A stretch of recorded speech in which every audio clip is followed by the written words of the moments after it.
right over there. No, he ain't here. Let me say good evening to everyone and welcome to tonight's Muskogee City Council meeting for Monday, November 23rd. We will have we're going to recognize the Employee of the Month. I'm going to ask that Councilor Reed, Deputy Mayor Reed, will go ahead and read the information on that employee. Even though that they're not here tonight, we still like to recognize them. Thank you, Mayor. Tonight we are recognizing Maggie Eden.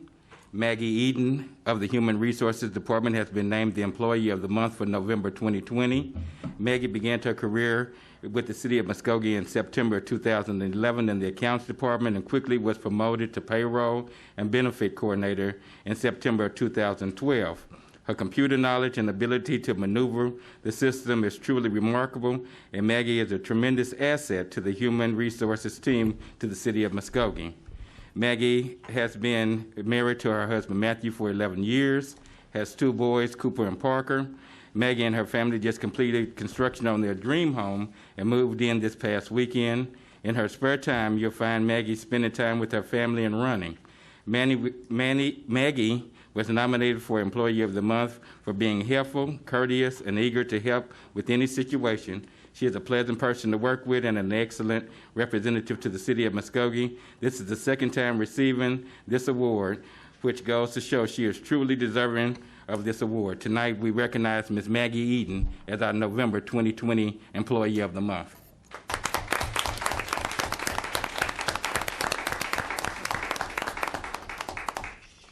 Thank you, Deputy Mayor Reed. We're going to now go to the invocation that will be led by Councilor Tracy McGee, followed by the flag salute. Those who can, let us stand. Let us bow our hearts and minds for the moment of prayer. Heavenly Father Yahweh, we thank you today. We ask that you give us an open heart and open mind to receive the things that you will have us do that's in righteousness, Father. We ask that you guide our hearts and minds when we make the decisions of the city's business tonight. All these blessings we ask in your only begotten Son's name, Yahshua Messiah. Let us all say hallelujah. Hallelujah. Let us turn to the flag at this time. Attention, salute, pledge. I pledge allegiance to the flag of the United States of America and to the republic for which it stands, one nation, under God, indivisible, with liberty and justice for all. Thank you. You may be seated. Roll call. Mayor Marlon Coleman. Here. Deputy Mayor Derek Reed. Here. Ivory Van. Here. Jamie Stout. Here. Evelyn Hibbs. Alex Reynolds. Stephanie Morgan. Here. Tracy McGee. Here. Tracy Hoos. Here. We will now call for the approval of the minutes from the special call City Council meeting November 2nd, 2020 and City Council regular session November 9th, 2020. If the council has opportunity to review the minutes, we will take a motion or discussion on the minutes at this time. Move for approval. Second. We have a motion and a second. Any discussion? Roll call. Tracy Hoos. Yes. Tracy McGee. Yes. Stephanie Morgan. Yes. Alex Reynolds. Yes. Jamie Stout. Yes. Ivory Van. Yes. Deputy Mayor Derek Reed. Yes. Mayor Marlon Coleman. Yes. We will now entertain the consent agenda, which consists of items 1 through 3. If there are any items that need to be moved to the regular agenda, we will entertain that at this time or accept the motion to accept the consent agenda as presented. Move for approval. Second. It's been moved and second. Do we have any discussion? Roll call. Tracy Hoos. Yes. Tracy McGee. Yes. Stephanie Morgan. Yes. Alex Reynolds. Yes. Jamie Stout. Yes. Ivory Van. Yes. Deputy Mayor Derek Reed. Yes. Mayor Marlon Coleman. Yes. Item number 4. Receive report and recognition for City Council and Council appointees diversity training. Councilor Stout, am I correct in assuming that the presenter for this is not here tonight? That is correct. We can remove from agenda. We will strike that from the agenda, Mr. Tucker. We don't need a motion to do that. Is that correct? That is correct, Mayor. Thank you. Item number 5. Receive report on the COVID-19 pandemic in Muskogee, and if necessary, take appropriate action to authorize and approve a subsequent amendment to Resolution Number 2801, declaring a local emergency, or City-County Joint Resolution Number 2803. Before we turn this section over to staff, I believe, Mr. Tucker, that we've reached some level of consensus on a recommendation. If you will read that at this time. Yes, Mayor, thank you. Mayor, Council, I have been directed to put together a revised proposed Fifth Amendment to Resolution 2801, which is our emergency declaration that was passed back in March. The proposed Fifth Amendment resolution would add the following language to Resolution 2801. It is further resolved that in the interest of the public health, as authorized by 11 OS Section 22-120A, the following rule shall be in effect within the City of Muskogee beginning at 12:01 a.m. on Wednesday, November 25th, 2020, and expiring at 12:01 a.m. on Monday, January 25th, 2021. A. Any business located within the corporate limits of the City of Muskogee who invites, permits, or otherwise receives any member of the public into a physical building shall require face coverings be worn by all persons upon entry and while inside of the physical building. Business shall mean a business that sells products and services to a person for his or her off-premises use and shall not include restaurants. Face coverings shall mean a uniform piece of material that securely covers a person's nose and mouth and remains affixed in place without the use of one's hands or a face shield. Face coverings should fit snugly but comfortably against the side of the face and allow for breathing without restriction. B. All persons shall wear face coverings in any outdoor location where more than 2 members of different households are gathered. C. Nothing herein shall require the wearing of face coverings as contemplated above for the following persons. So these are the exceptions. 1. Persons who fall within the CDC guidance for those who should not wear face coverings due to medical or mental health condition or developmental disability. 2. Children under 10. 3. Persons exercising as long as physical distancing is maintained. 4. Persons engaged in indoor competitive sporting activities, whether professional, amateur, or recreational purposes. 5. Occupants in settings where it is not practical or feasible to wear a face covering, such as dental services, medical treatments, or swimming. 6. Occupants in personal office or similarly private space while other persons outside of the person's household are not present. 7. Home occupations. 8. Occupants of offices and workplaces that are not generally considered to be open to the public, where physical distancing between employees and other occupants can be consistently maintained during the hours of operation. 9. Persons inside any public or private school building unless required by the school. 10. Persons inside any state, federal, or county building unless required by the prospective governmental agency. Item D. There is no specific penalty for violation of this mandate. However, persons refusing to wear a face covering shall be subject to prosecution under criminal trespass if, after warning, the person refuses to leave, disturbing the peace, disorderly conduct, or similarly offense as the circumstances warrant. So that is sort of a combination of what Councilors Reed and Van had proposed within an ordinance and what Mayor Coleman had proposed at a previous meeting. So an appropriate motion to approve this item would state that approval of the Fifth Amended Resolution Number 2801, mandating business establishments require face coverings, mandating face coverings for outdoor activities involving more than 2 members of different households, providing exceptions.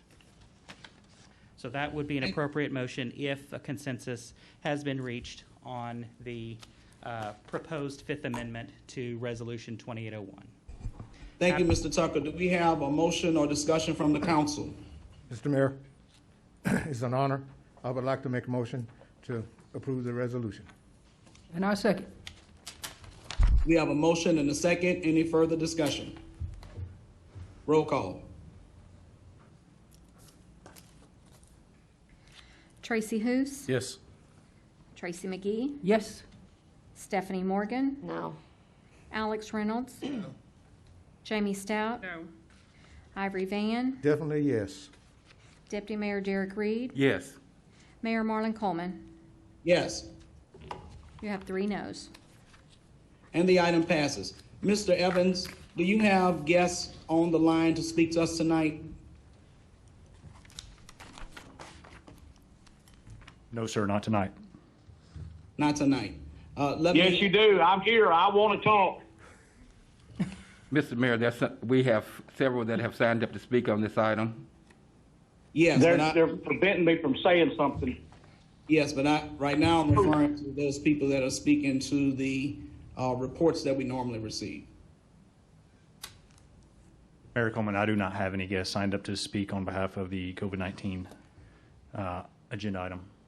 Thank you. Deputy Reed will acknowledge those people who have signed up to speak, but let me say that Mr. Miller, had he been present, would have acknowledged the fact that today the county commissioners did pass an emergency resolution encouraging residents throughout the entire county to wear face coverings. Having said that, Deputy Hello, Mayor. This is Mr. Martin. Mr. Martin. And I did sign up to talk today. Yes, sir. Let me get through my comments. Deputy Mayor Reed, if you will navigate us through those individuals who have signed up to speak at this time. Thank you, Mr. Mayor. I will be acknowledging those who have signed up to speak. We ask that you, when you present yourself to the podium, that you would give us your name and address, and you have 5 minutes to speak on this agenda item. I would ask that those that are speaking would be respectful to council, and in the same respect, council will be respected of your opinions that you make today. So first, we would like to acknowledge Mr. Greg Martin. Mr. Martin? Yes, sir, I'm here. You're welcome to speak at this time. If you could give us your name and address, please. You have 5 minutes to speak on this agenda item. My name is Gary Martin. I pastor Sanctuary Apostolic Church, 2802 South Cherokee Street, Muskogee, Oklahoma. And my objection to a mask mandate is the same as it was last week. It's a personal conviction that we have that we don't wear masks. We're free breathers. The CDC has said that 85% of people who wear masks still contract the coronavirus, and about 95% of the people in the city of Muskogee is against the mask mandate. And by doing a mask mandate, you would be going against the will of the people.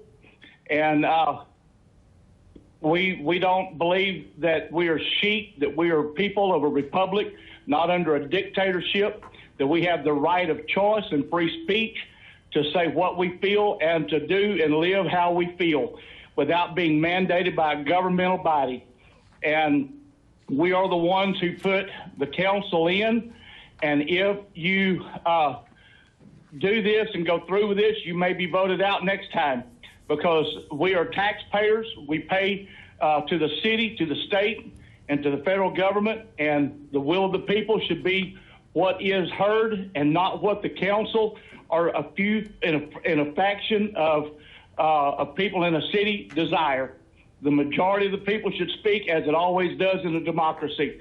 And 90 to 95% of the people in Muskogee stand against this. Every preacher that I have talked to, every person that I have talked to stands against the mask mandate. They don't want it, and they feel like that it's infringing on our rights as a U.S. citizen and as a taxpayer of the state of Oklahoma.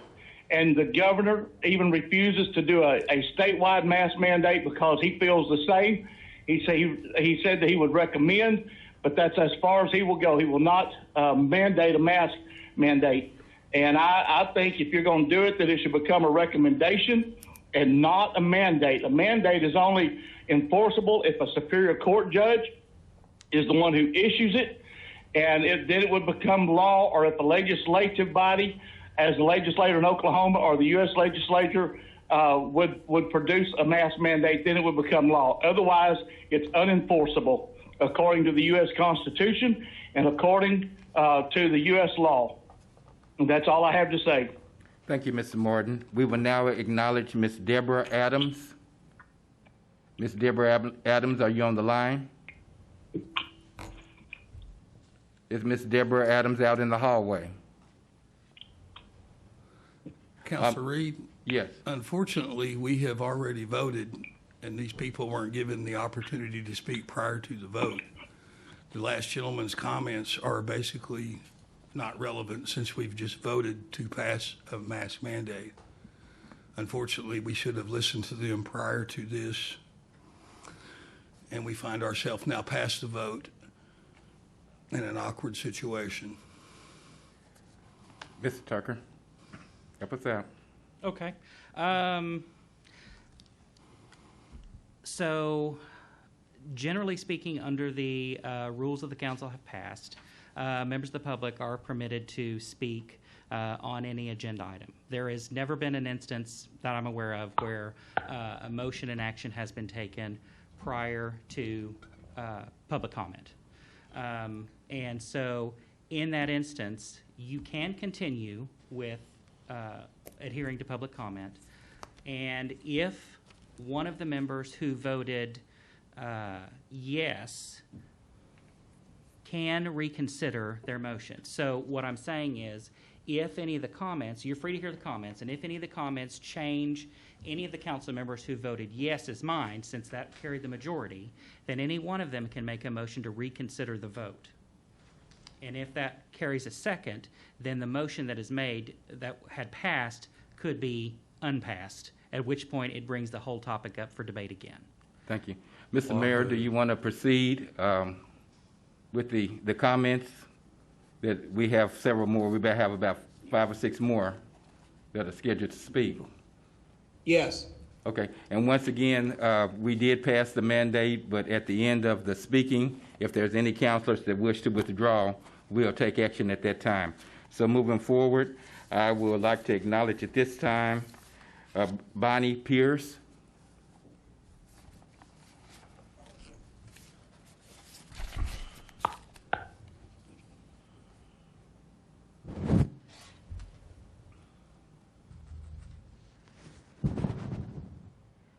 Thank you for this opportunity to speak. My name is Bonnie Pierce. I live at 229 Kendall Boulevard here in Muskogee. You all saw me last week.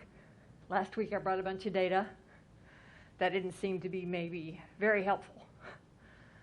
So this week I'm here to really just tell a story. I've been a nurse for 43 years. I've worked from the front line with hands-on patients up to the C-suite. I've worked in all different areas of nursing. I've worked in home health care. I've worked on the med-surg floor. I've worked in psychiatric and mental health nursing. I've worked in operating room nursing. I've worked in the recovery room. I've worked in the short stay where they get you ready to go to surgery. And that was all before becoming a manager. I've worked with lots and lots of patients. We show up, we the nurses. How many in here are nurses? And healthcare providers. Okay. So you can see there's a significant number in the room. We show up every day to care for you. That's what we do. Many of us believe that that is our calling. And I'm looking at the camera now. That's it, right? Up there? Because I want to talk to people who may be watching. Yeah. I have a friend, and we'll call him Bob. I got to know Bob years and years ago. Bob is gregarious. Bob is energetic and fun and funny, and would give the shirt off his back for you if you needed a shirt. And meaning he would do anything he could. When a family member of mine died, he was there. He was coordinating things with other coworkers to make sure that me and my family had the support that we needed. He's a great guy. I was talking to him a couple weeks ago, and we had to hang up. He was sitting at home on the couch with oxygen, and he was too short of breath to even carry on a conversation. He has COVID. He has a serious case of COVID. Could he have gotten it if he hadn't showed up for work every day and cared for a whole bunch of COVID patients? Maybe, but I doubt it. He's got COVID. most likely because he cared for somebody else who had it. And he is fighting for his life.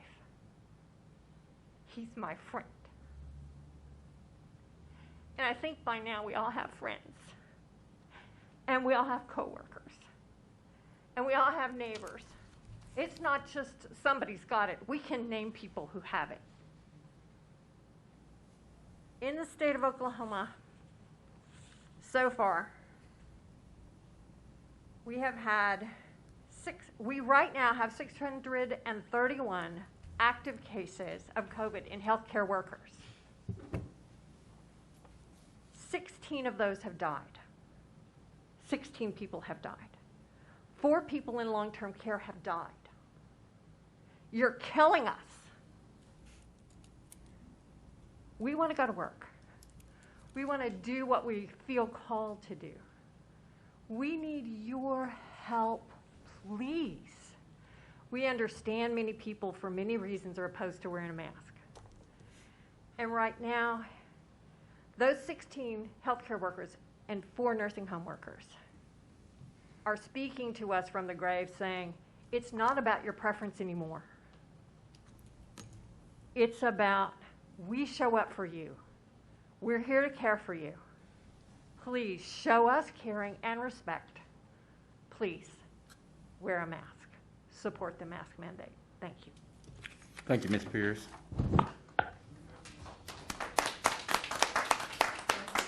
Our next speaker will be Ms. Vanetta Douglas.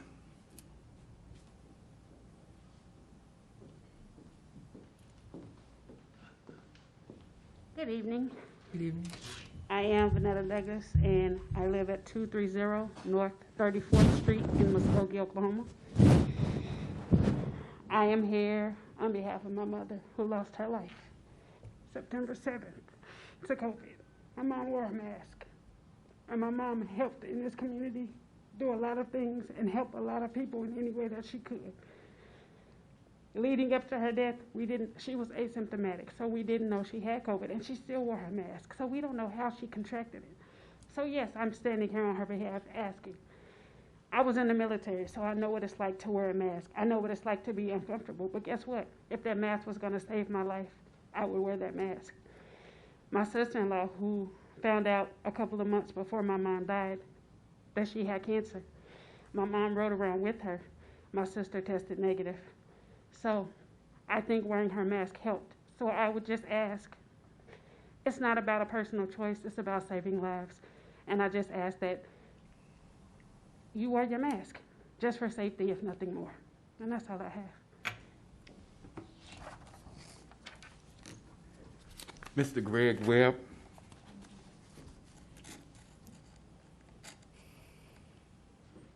Thank you. My name is Greg Webb. I live at 3733 Eufaula Avenue. I thank you for the opportunity to address that, even though you've already made your vote. I believe that free speech is valuable. I respect the healthcare workers that are here tonight, the passion of their convictions, the pain and suffering that they see daily and that they enter into. However, having said that, I also want to remember the veterans of World War II, Korea, Vietnam, the Gulf Wars, that died and fought to give us freedom and liberty and freedom of speech. Part of that in the Constitution is we have that right. So, while the reports I know are from their heart and they care and they believe, it is anecdotal evidence. There hadn't been scientific surveys and data accumulated to bear up in the fact-finding of all this. Now, I came out here tonight because of an interview in the Muskogee Daily Phoenix a reporter had with Miss Keeley, of the director of the Muskogee St. Francis Hospital. She made some statements in there that got me to thinking and doing some investigation. One of the things she said is there are 1,000, in the state of Oklahoma, there are 55,408 cases of COVID positivity, testing positive, and suspected testing positive. Well, what does that mean?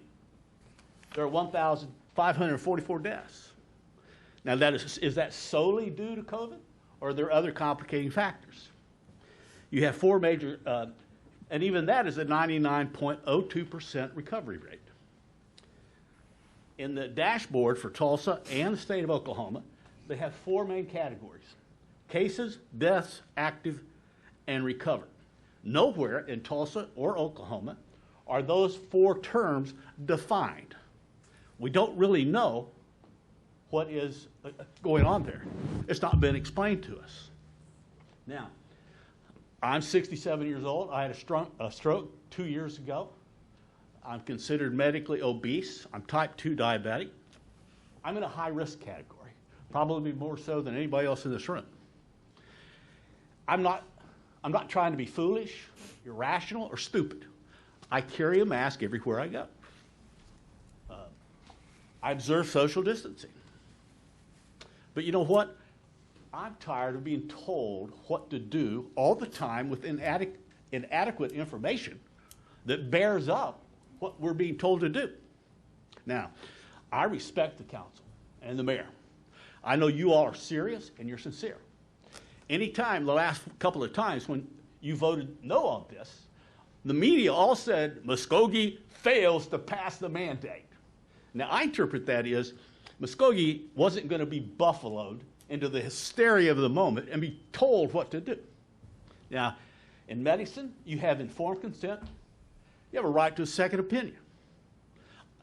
Nowhere have we had a second opinion by doctors that are against these mandates and doctors that are for it. I would like to ask the administrator, let's have a debate. Let's find out what the facts are and what the opposing opinion. I grew up in a church where sometimes elder meeting ended up in a fist fight. I like that. I want to see an unfettered pursuit of the truth. I want to see the truth come out. I don't want people to hide behind inadequate information and a desire for power. If you believe a lie, you empower the liar. If you believe the truth empowers you. So my concern is we're making a decision that's going to affect lives. People are going to lose jobs. Businesses are going to shut down, and we have inadequate information. All I want is, do we have all the facts? Can these definitions be defined? Now, the medical field, they can answer all these questions. I get blood tests regularly. I'm told about my lymphocytes, my triglycerides, homicides, suicides. They can define everything to the nth degree. All I ask is, let's have adequate information that is science-based, not emotional, though it's going to be an emotional subject. I respect that. I just would like to see we get second opinions. We try to get the best data that we can that is defined in ways that can be explained. The Tulsa dashboard and the Oklahoma dashboard are good, but they don't define these terms. I'd like to have them defined so I can see what we're voting for. So again, I respect, you guys have a tough job. I respect that and appreciate working here today. Thank you very much. Thank you, Mr. Webb. We have Ms. Michelle Olsen.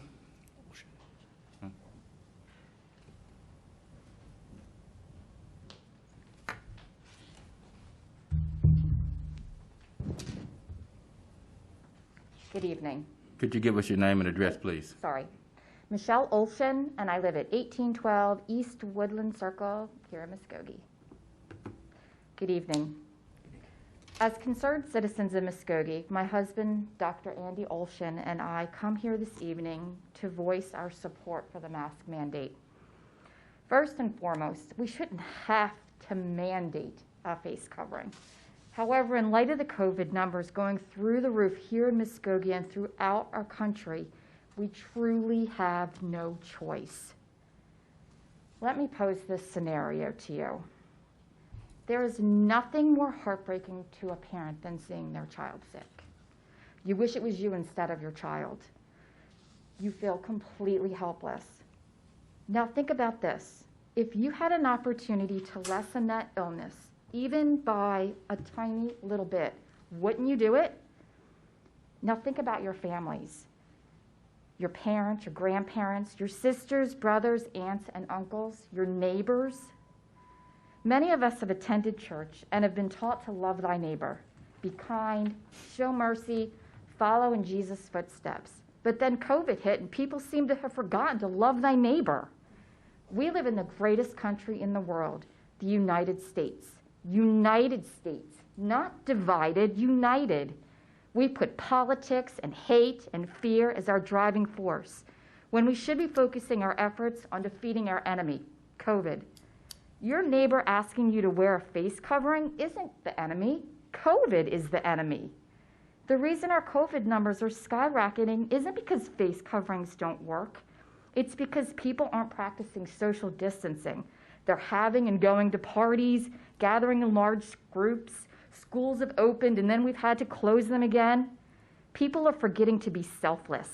They're forgetting to love thy neighbor. Wearing a face covering isn't going to last forever.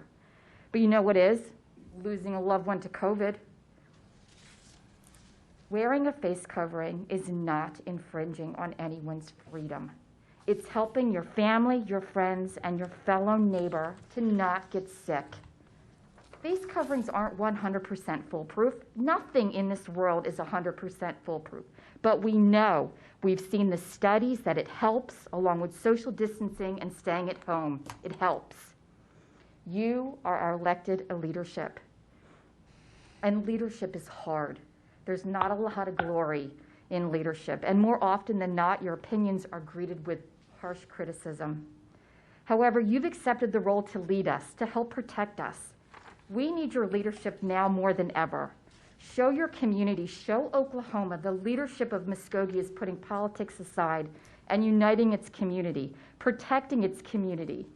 No strong leader ever came out of a battle unscathed, and believe me, COVID is a battle. Just ask our medical community. They're begging us to wear face coverings, to social distance. And what do? We put up signs in front of hospitals and nursing homes saying, heroes work here. They don't need signs. They need us to listen to them, to wear a mask, to social distance. They're tired, they're scared, and they're dying. Nobody likes to be mandated to do something. However, strong leaders have to make tough decisions and put the whole community's best interest first. You're going to catch some flack for passing a mask mandate, but be brave. This is a defining moment in your political careers. Do the right thing. Help protect our community. Leaders who passed wearing a seatbelt into law were criticized harshly, but we know some of us have lived because wearing a seatbelt saved our lives. Wearing a face covering helps stop the spread of COVID and can help save lives. Thank you. Thank you. Our final speaker for tonight will be Dr. Andy Olson. Thank you. My name is Dr. Andrew Olshan. I reside at 1812 East Woodland Circle in Muskogee. You just heard from my better half. I want everyone to know I'm an employee of the VA Medical Center, and my words here are mine, my own. They do not represent the VA. I have to say that. Excuse me? Okay, I've been a resident of Muskogee for 19 years. I had some tragedy early on in my time here, and the people of Muskogee showed incredible kindness to me and made me know that this is my home. This is where I want to live. I've been working for the VA for 2 years. I now work primarily up in Tulsa. And you know what? I'm not moving to Tulsa because I love Muskogee. That said, currently, I feel more comfortable doing my grocery shopping in Tulsa. I feel more comfortable doing my shopping in Tulsa. You know why? This past Saturday, I went to a local grocery store. Maybe 25% of the people in the store were wearing masks. Everyone else just walking around, just butting in front of me with no mask on. People don't seem to care. So, currently, our populace is not demonstrating social distancing. We are not doing and taking care of our neighbors. In the state of Oklahoma, those counties that have passed mask mandates over the last month increased the cases of COVID by 32%. Those that did not increased by 109%. I don't know. I think that's pretty clear data. Currently, a local owner of a restaurant that everyone here knows passed away from COVID yesterday. I'm 53 years old. I don't know how old I am. I'm 53. 4 people who I graduated high school with. I grew up in New Jersey. New Jersey was hit early on very hard. But 4 people that I graduated high school with out of a class of 420 people have passed away from COVID. This is real. Currently, we have all of our healthcare workers. A lot of people showed up from both St. Francis and Muskogee to show support because this is important. I don't wear this mask for me. I wear it for you.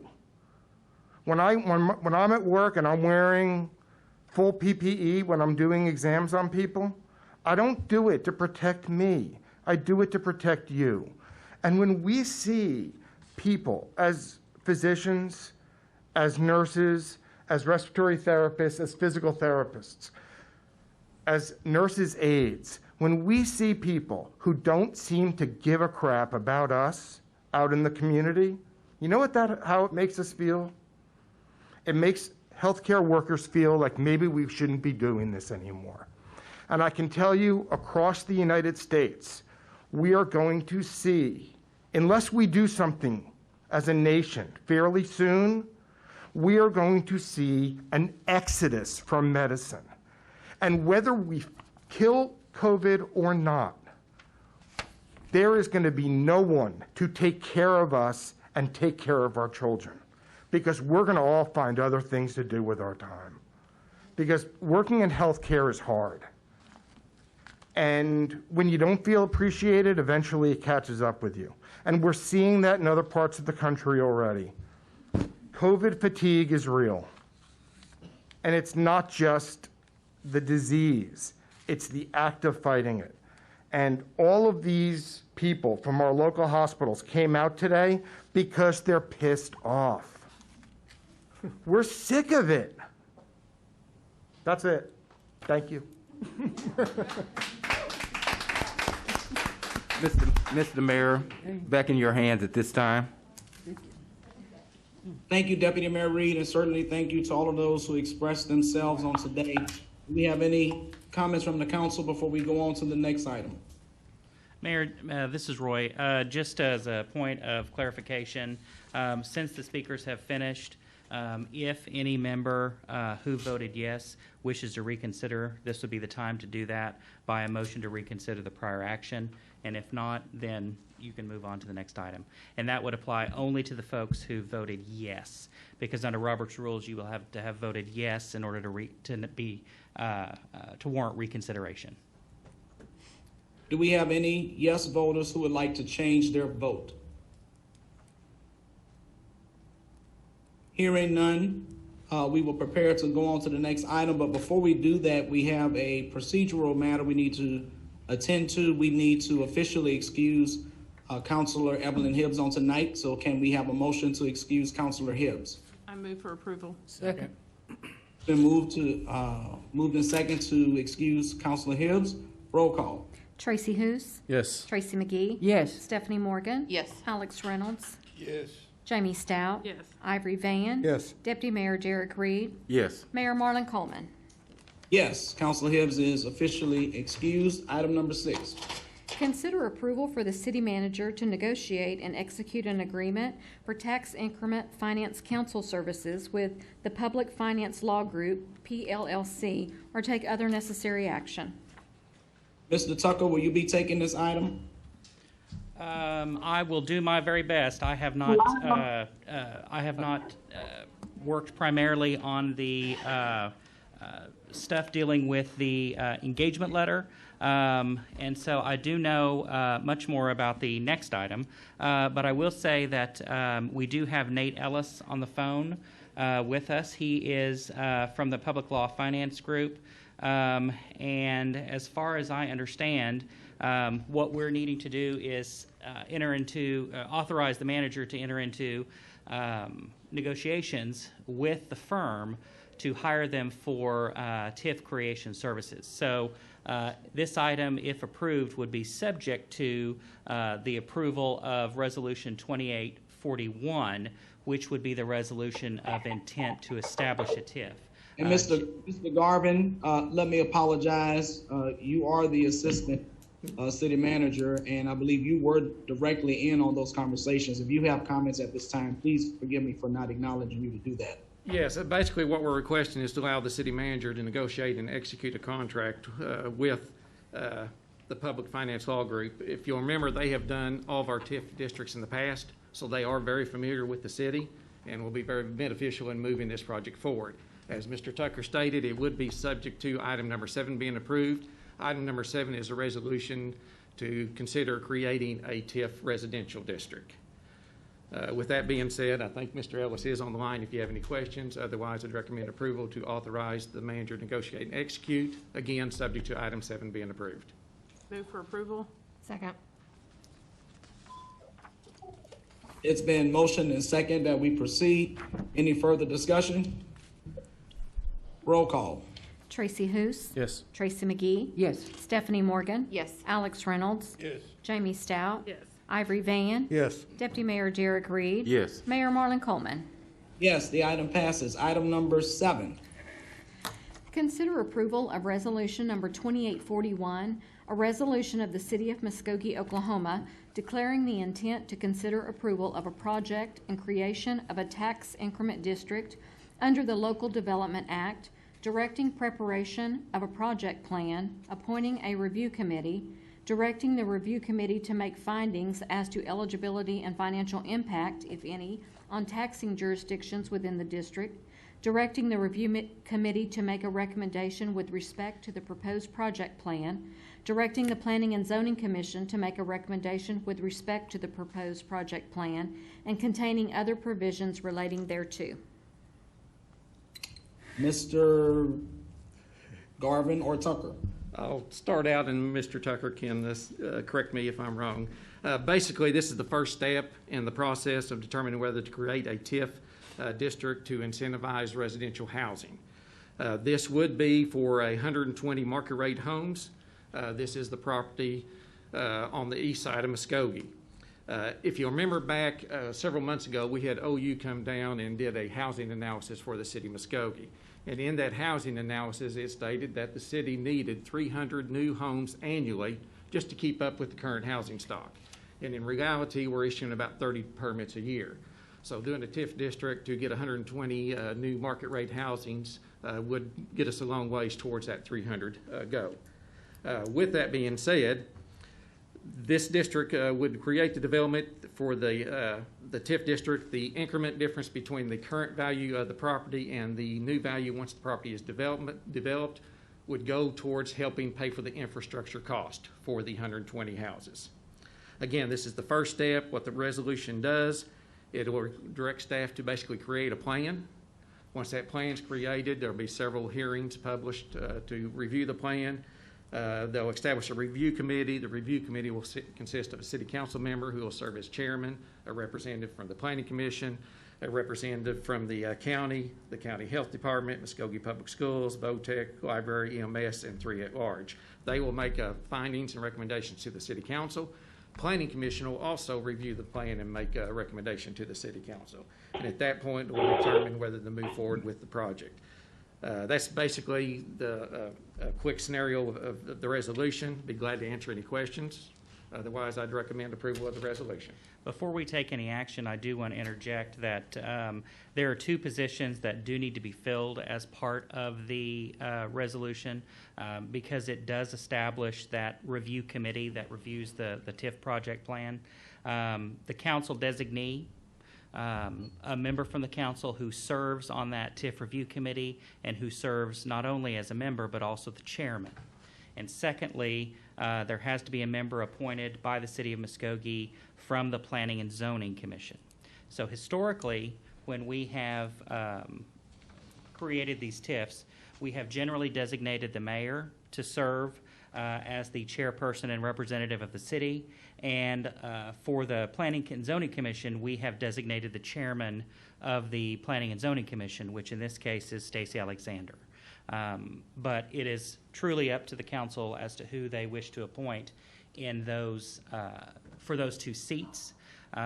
What will occur is the chairman from the council at the first TIF review committee will present a list of 7 members of the public for consideration of the committee to appoint 3 on there. So the point of the TIF committee is to have broad representation of all the taxing entities, as well as 3 members of the public.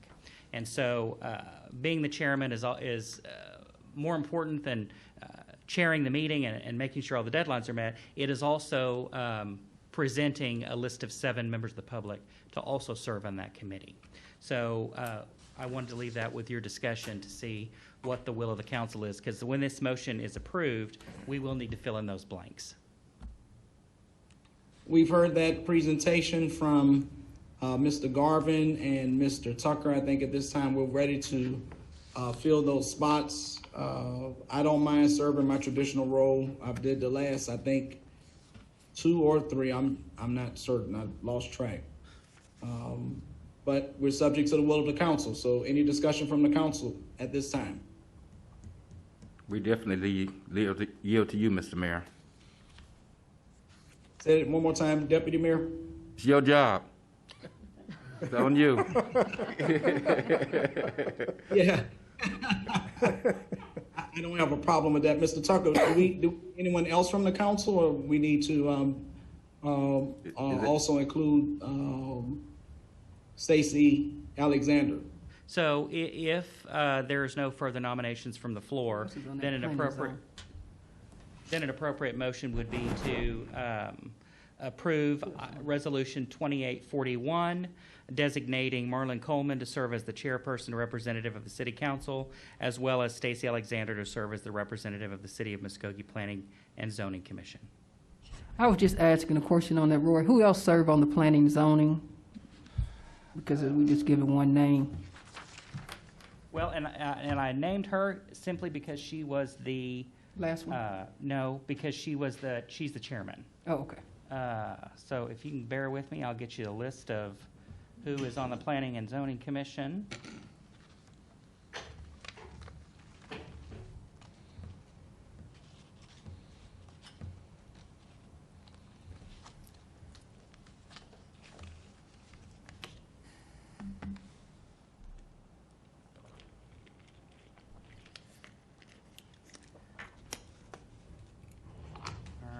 So, planning and zoning. So the members of the Planning and Zoning Commission: Darrell Russell, Paige Fricks, Evelyn Hibbs, Stacey Alexander, Jim Wilson, Leroy Walker Sr., and Patrick Reeder. And all of them would remain appointed through the creation of the TIF. You know, we're looking at the expiration date. We don't have anybody who's getting ready to expire. Okay. So any of those members would be eligible. Stacey's fine. I just wondered who else was on the show. Thank you. All right, do we have a motion or further discussion? I make a motion. Move. Second. All right, it's been moved in second. Roll call. Tracy Hoos. Yes. Tracy McGee. Yes. Stephanie Morgan. Yes. Alex Reynolds. Yes. Jamie Stout. Yes. Ivory Van. Yes. Deputy Mayor Derek Reed. Yes. Mayor Marlon Coleman. Yes, the item passes. Item number 8. Consider approval of amended ordinance number 4053A, amending Chapter 22, Business Regulations, Section 22-675, General Requirements, permitting medical marijuana events at city-owned or operated venues, providing for repealer, severability, and setting an effective date, or take other necessary action. Hello.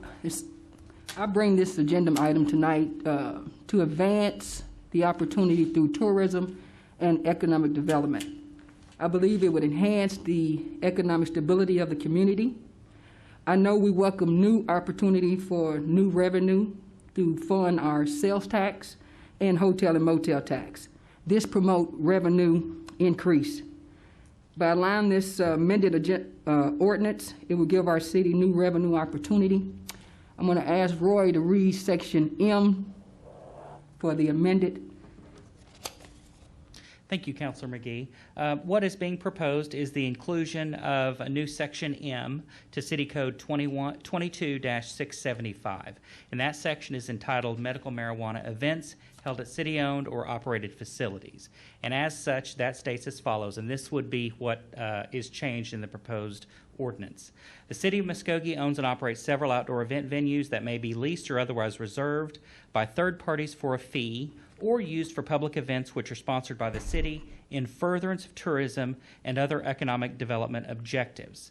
The city finds that such activities support the city's enterprise fund as well as enhances the economic stability of the community through direct and indirect means.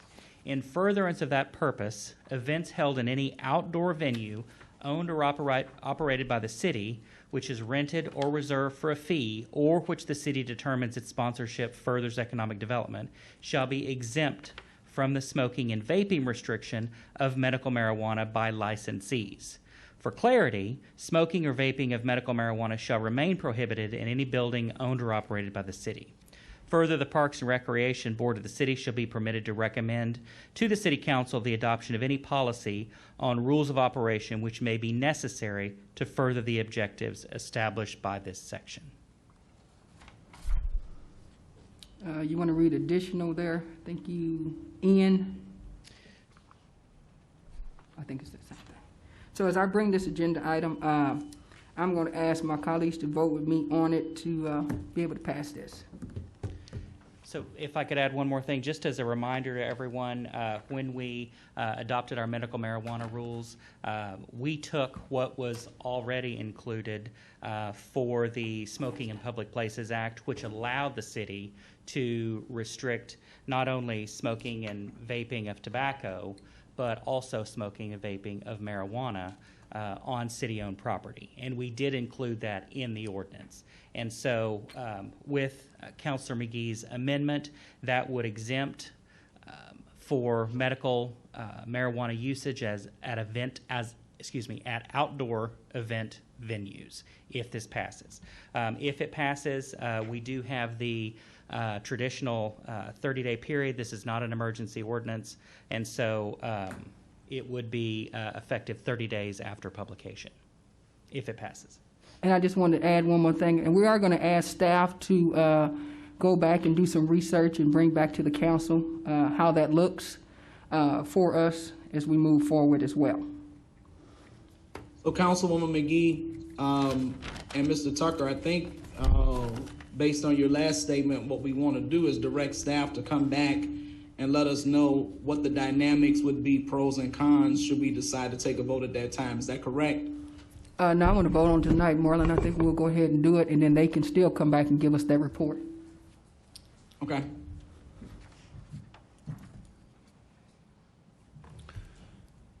Do we have any discussion from the council? Mr. Mayor, may I be recognized? Yes, sir. Councilor Reynolds, this is something that I've brought up a couple of times over the last year.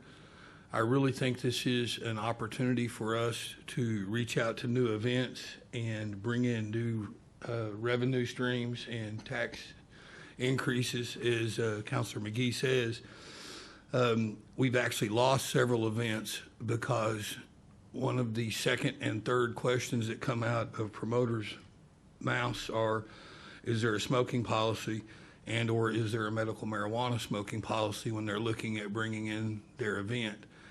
If we're going to build a event venue that holds something the size of Rocklahoma or a G-Fest or something of that nature, we're going to have to look at allowing them to come in and smoke, have some beers, have some food and some things of that nature. If we're looking at folks to come in and spend 3 days, buy 3 days worth of tickets, stay in a tent, camp, bring a camper, stay in something, we need to let them come here and enjoy themselves and have fun in the legal and safe way that the state has deemed. So I certainly support Mrs. McGee's motion here and hope that my fellow counselors will follow us in an opportunity to fill up our venues.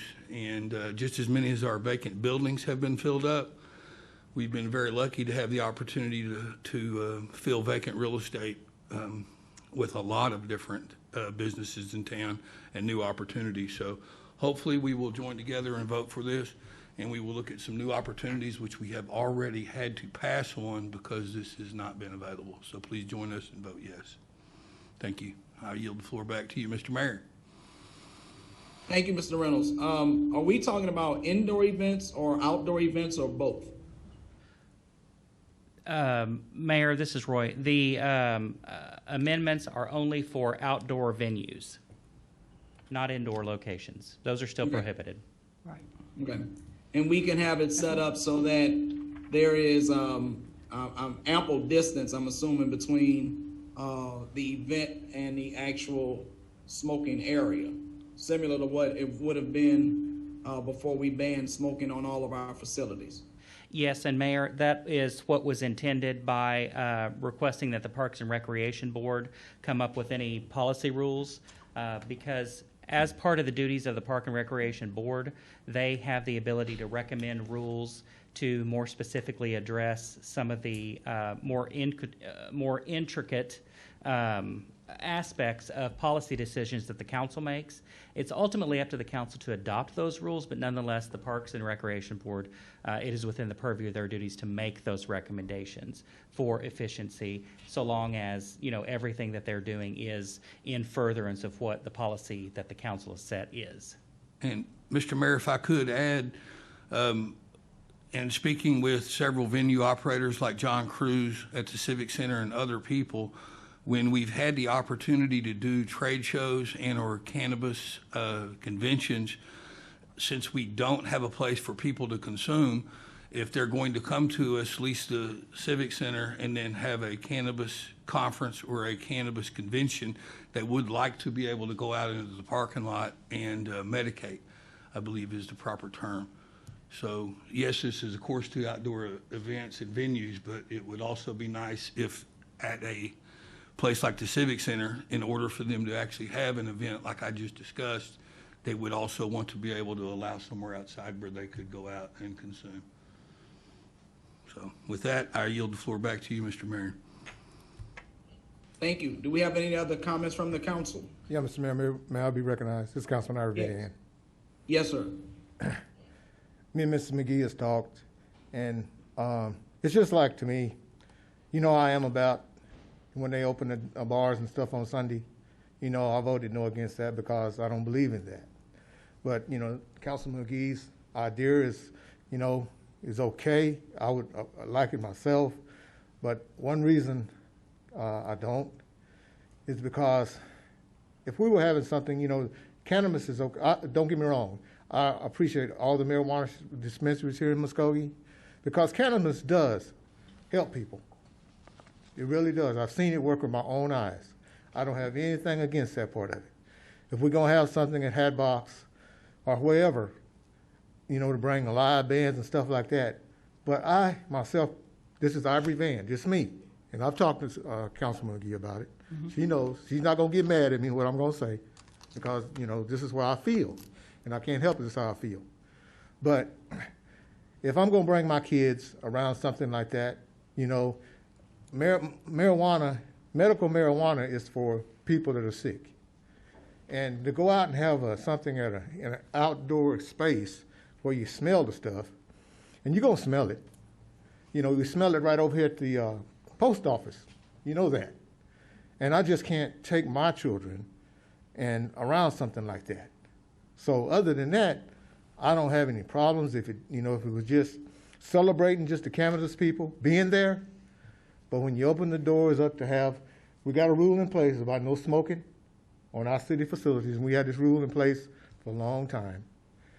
And I think it should still be like that. Not just open your door and let cannabis in. Do it at home if you want to, you know, you don't have to get out in public and do it. Do it at home. Don't bring it to our Hatbox. Don't bring it around our children. That's just me. You know, I'm sorry, I feel that way, but that's just how I was brought up, and that's just like I said, that's just Councilman Van. You know, and Councilman McGee, no, I don't hold anything against her bringing it to this, because like I said, me and her have had a talk. But I just, in my heart, I can't do it. You know, that's just me though. But I wish you would take in consideration of that, because bringing things here in Muskogee is fine.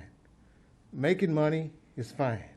But right now, we really don't need to be talking about something like this. We got COVID we got to deal with.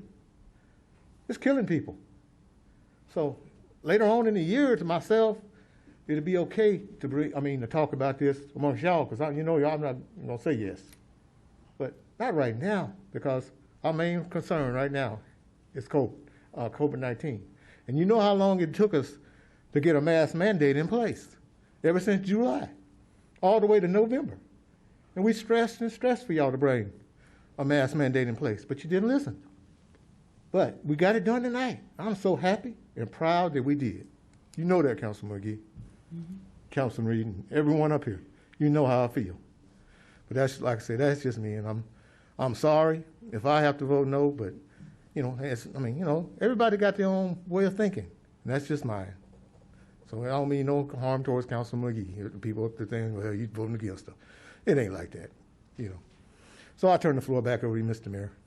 Thank you, Councilor Van, and Councilor McGee will carry your motion if that's still your desire. I just was thinking that maybe if we had time to see what the staff would recommend in terms of how it would operate in their rules and regulations, it might be a little more palatable to some of the councilors later on. But if you want to carry it forward tonight, we'll carry it forward. Mr. Mayor, may I be recognized? Yes. I agree that, you know, this is something that does need to be entertained, because we probably are missing out on revenue aspects and different things like that. And trying to put my personal opinions of medical marijuana or anything like that aside, it is something that we need to definitely look at. I do, however, agree. I would like to know exactly how it's going to be done, how it's going to be handled, if you're going to have like a separate smoking, exactly how it'd like to be done, because this is pretty vague, but I don't want to sit here and say, well, let's get a recommendation back and then it'd be 5-6 months down the road. I would like to know that if we did do something where we had staff go and investigate and see kind of some policies forward, could this come back sooner rather than later?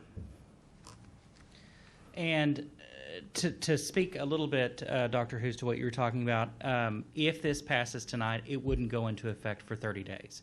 And so it could be withdrawn within that 30-day period, or the recommendation could come back within that time frame. And I think that may be what Councilor McGee was thinking. One point of clarification that I did want to make based upon the discussion is this would only allow smoking and vaping of marijuana for marijuana events. It wouldn't open the door for anyone to go over at Spalding Park and vape marijuana or light up a joint. This is specific to medical marijuana events that are either sponsored or sponsored by the city, or that are rented by third parties. So that's one point of clarification. The other point is to Mayor Coleman, a comment that he made. The rules about smoking would still be in effect near buildings. So you'd still have to have 25 feet away from the entrance into any building, regardless of whether it's marijuana or tobacco, and that's a state provision. And so this would only be for those outdoor venues and would be for those that are specifically set up either through a sponsorship or through a rental agreement. So just wanted to make those couple of clarifications based upon the comments that I'd heard. And yes, just want to make one more point too. If it should pass tonight, I know that this is going to take some time for staff to bring back. But to give us a chance now that we're looking at 2021 down the road, when we're putting a plan together for tourism and things like that, you know that this is done. So therefore, you can take on those type of gigs or take on those type of entertain those kind of promoters coming in. So I was kind of looking at, we lay the groundwork now, and then as 2021 rolls out, we're looking at it, we're planning, and we're seeing where we can get in. And one other suggestion. Want to be prepared.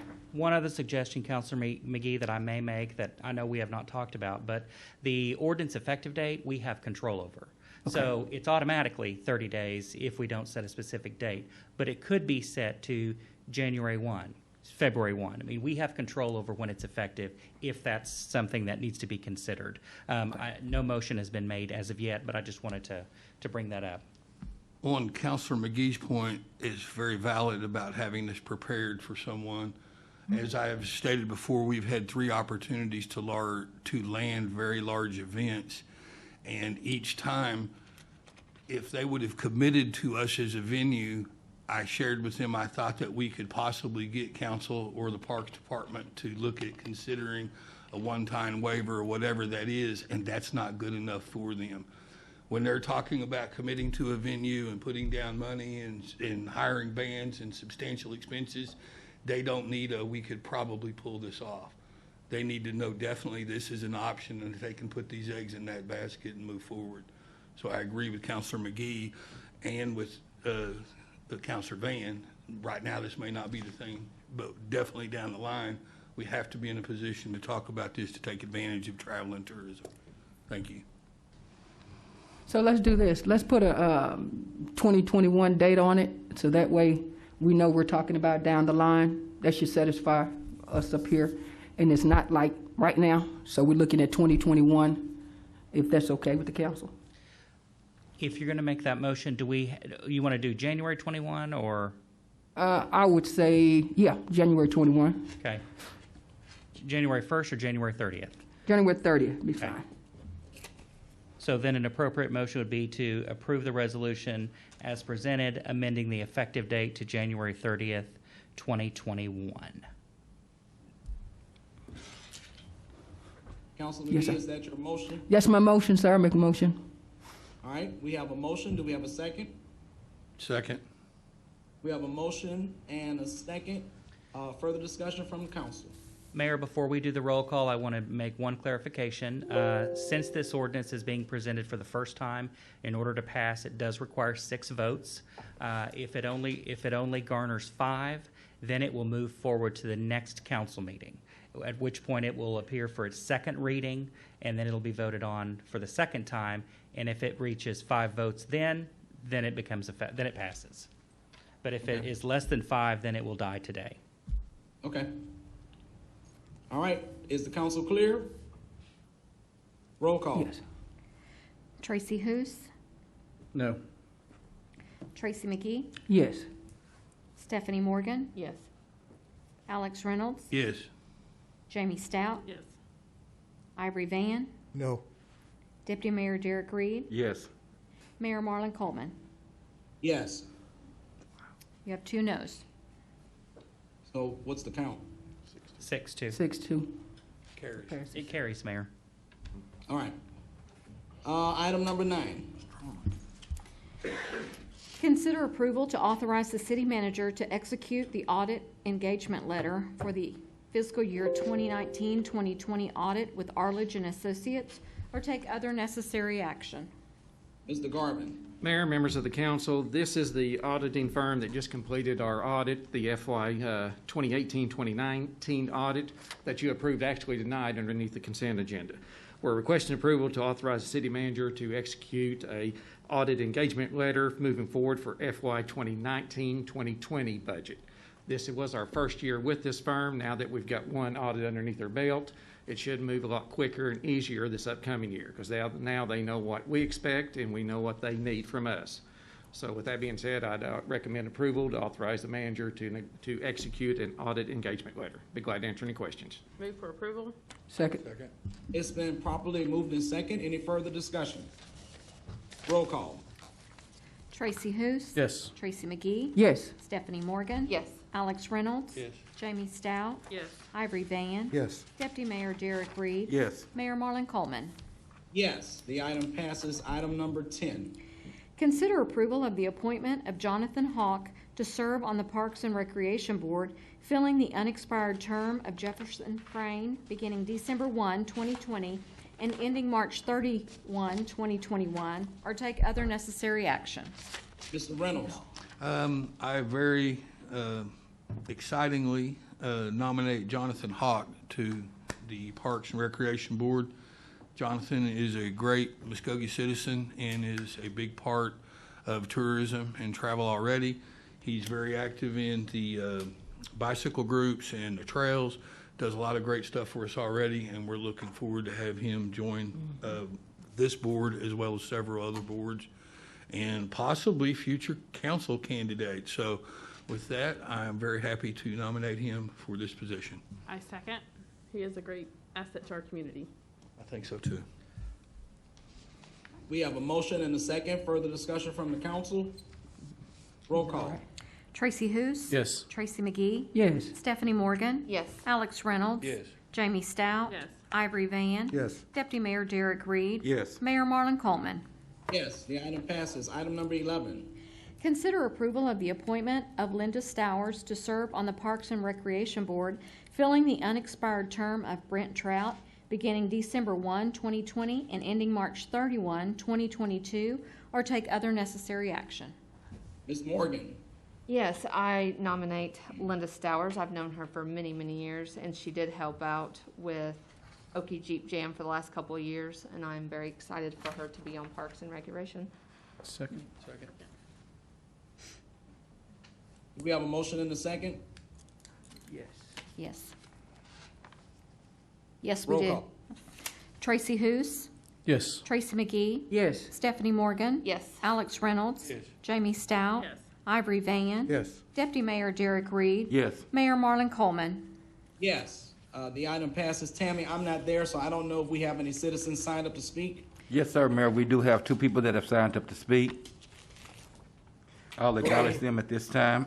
When you come to the mic, you have 3 minutes to address your item. First person I'll call is Mr. Paul McKittrick.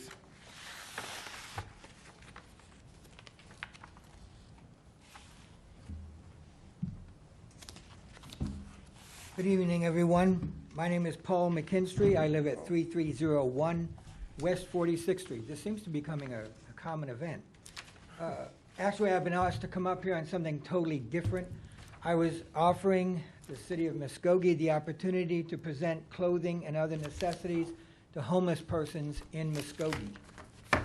I have been asked again by several people to continue with this project. I've given all my notes to the newspaper. They've agreed to print them, so we'll have them. Basically, what we're doing is November 30th, the 1st and the 2nd of December, donations will be accepted at the Samaritan Heritage Home at 617 South Main. Our goal through the American Legion and several churches in town is to provide clothing and assistance to we're best able to do here in Muskogee to homeless and low-income people. The handouts will be December 7th at 617 South Main Street from 9 a.m. to 4 p.m. Breakfast will be served by New Hope Assembly of God between 8 and 9 a.m. that day. What we're asking the community to do for us is to donate. Anyone that has any kind of clothing or anything that homeless people can use, and we do have quite a few here in town, that the November 30th, the 1st and the 2nd, please donate, and we'll try to make sure that the people get them that really need them, especially during this cold weather. I had declined doing so before, but through popular demand, here I am. So again, this is just what we're doing, and it's just a one-time deal because Tulsa has not done so this year, and I've been asked to do it next year, but we'll see about it then. So I just look for support from the council. Hopefully the newspaper will put out the further information for your information. So thank you so much. And one other thing, Mayor Coleman, I know you're not here. I have a CD here for you from the picnic. You look very good in slow motion, young man. I'll make sure you get it. Thank you much. Thank you. Our final speaker for tonight, Mayor, is Mr. David Lavender. Hi, my name is David Lavender. I live at 2302 North Kingston, Muskogee, Oklahoma. I'm coming back up here. I filed my police report. It's been months now because I've been to 2 months' worth of city council meetings. I only missed the last one because I just had surgery on my shoulder. But I've been dealing with this hacking and my medical record being hacked all in the city of Muskogee. I've had Social Security problems. I've been being terrorized in different ways that has caused me to stay homeless for longer with injuries. I filed a police report. I actually spoke verbally to 2 officers who told me to file the report. Nothing was done. Spoke to a city attorney, was blown off at that point, and I've come to city council now to bring it to the attention of the city. I need help. This is 2 months worth of meetings, and I don't see it needing to go on the agenda because it's not something you vote for like a state law, but I don't know what to do, and I know City Council can't do anything at this moment, but my name is on the sheet of paper that I did sign it in with, and I know action can't be taken at this moment, but I know it's been brought to your attention, and that's just the reason why I'm coming again to let you know about my civil rights violations, that I need help, and that I've tried to get help, and that I'm having issues that are against the law. So thank you for your time, and I appreciate all y'all for listening to me.